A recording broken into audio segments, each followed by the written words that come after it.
Hola amigos, bienvenidos a Arte Pregonero. Hoy hablamos de Yo, Claudio. Una de las mejores novelas históricas de todos los tiempos, si no, tal vez la mejor. Cumplimos 90 años de la publicación de una de las mejores novelas, si no la mejor novela histórica de todos los tiempos, Yo, Claudio.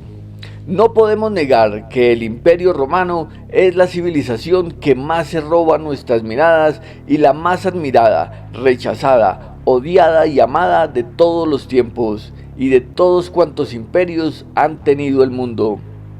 La herencia de los romanos persiste aún hoy en día y se huele en cada calle, desde sus famosos gladiadores hasta sus maravillosos acueductos y por supuesto sus políticos.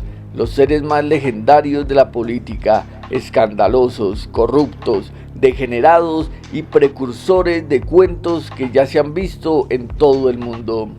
Y claro, la época más delirante en cuanto al desarrollo civil, imperial, político y escandaloso se dio durante la conocida como la dinastía Julio-Claudia, la primera dinastía que tuvo el imperio. De hecho, Julio César fue el creador del imperio y por supuesto el primer emperador. Esta dinastía comenzó a gobernar como imperio por allá por el año 24 a.C., que terminó con el suicidio de Nerón, aquel legendario desquiciado que gobernó el imperio hasta el año 68 después de Cristo. Tal vez la presencia histórica de Jesús ayudó a que este periodo imperial fuera mucho más llamativo que el resto, porque recordemos que según la tradición, Jesús nació rompiendo el tiempo en el año 0, cuando el emperador era aún Julio César, y murió en el año 33 bajo el mandato del emperador Tiberio. Sin embargo, también debemos decir y debemos admitir que la calidad dramatúrgica de los personajes más célebres de esta era también sirvió para darle el añadido de espectáculo, de morbo, de escándalo, de amarillismo, de ese sensacionalismo que tanto vende y que tanto cautiva. Esos personajes fatídicos llenaron de mala fama al Imperio Romano y a toda la descendencia Julio-Claudia. Robert Graves, poeta, escritor, profesor e historiador, nacido en Wimbledon en 1895, tuvo, como muchos de su época, la curiosidad natural del poeta para conocer los datos y los pormenores de ese momento histórico y de las bases que tenía la civilización en la que estaba viviendo. Entonces, y mucho más entusiasmado que los demás, se dio a la tarea de leer, repasar, investigar y caminar por todos los espacios reconocibles de ese memorable momento. Reconoció las obras de los historiadores Tácito, Plutarco y Suetonio, y después de muchos datos y de múltiples conjeturas, nos entregó esta impresionante obra de literatura. La historia de Claudio, el negado de la familia y de su curiosa y potente familia es el tema central de toda la obra. Ya viejo, algo agotado, pero sobre todo alarmado y esquizofrénico por los susurros de muerte y de conspiración que rodeaban su cabeza, se sienta a escondidas para escribir paso a paso la historia de su familia. Pero no solamente eso, sino que también aprovecha para contarnos la historia primitiva de su imperio, sus victorias, sus reveses, sus múltiples logros y conquistas y los más humanos errores que recorrieron desde las calles hasta los pasillos y las almohadas de esos fantásticos palacios.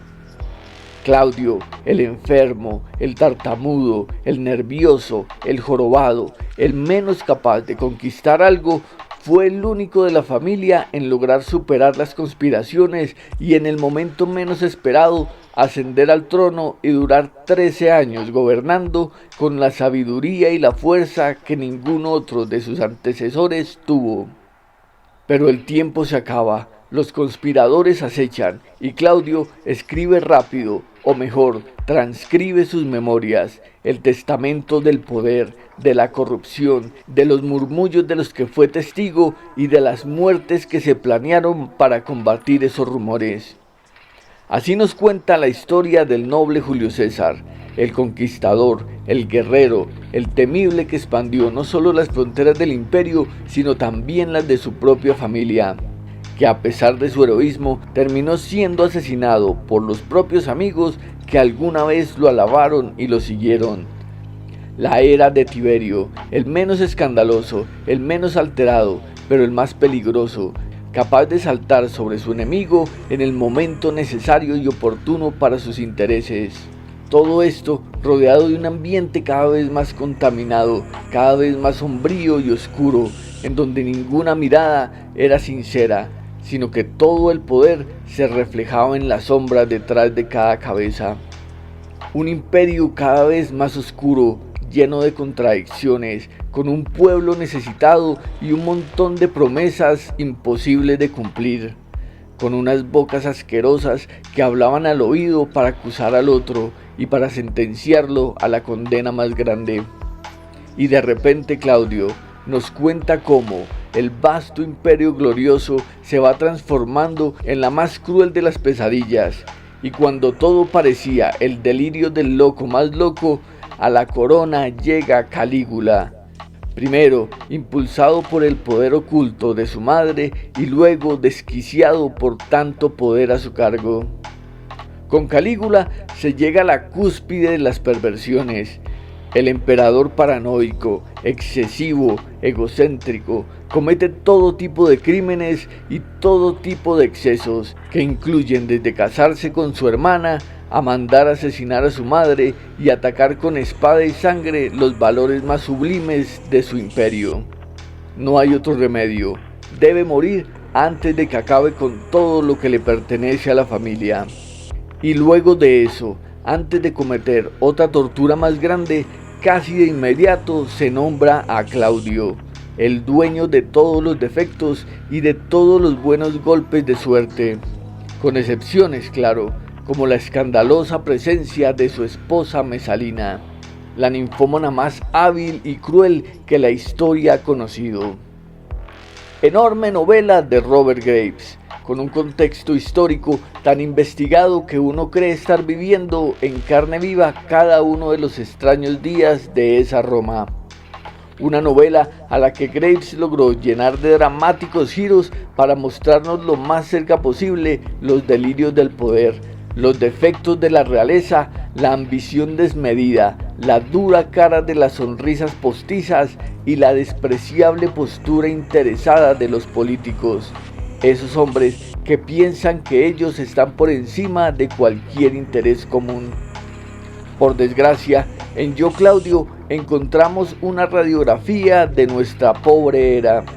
A pesar de que el libro se escribió hace 90 años, a pesar de que la historia y los hechos en los que se basa pasaron hace más de 2000 años, a pesar de tantos avances, a pesar de tantos errores y de tantas lecciones que la historia nos ha dado, Yo Claudio es más actual que nunca, un documento que enfrenta al lector a reconocer en sus líderes a las víboras venenosas de las que se debe escapar, pero que al mismo tiempo nos muestra el laberinto sin salida que ellos han construido para que todos quedemos encerrados a su placer.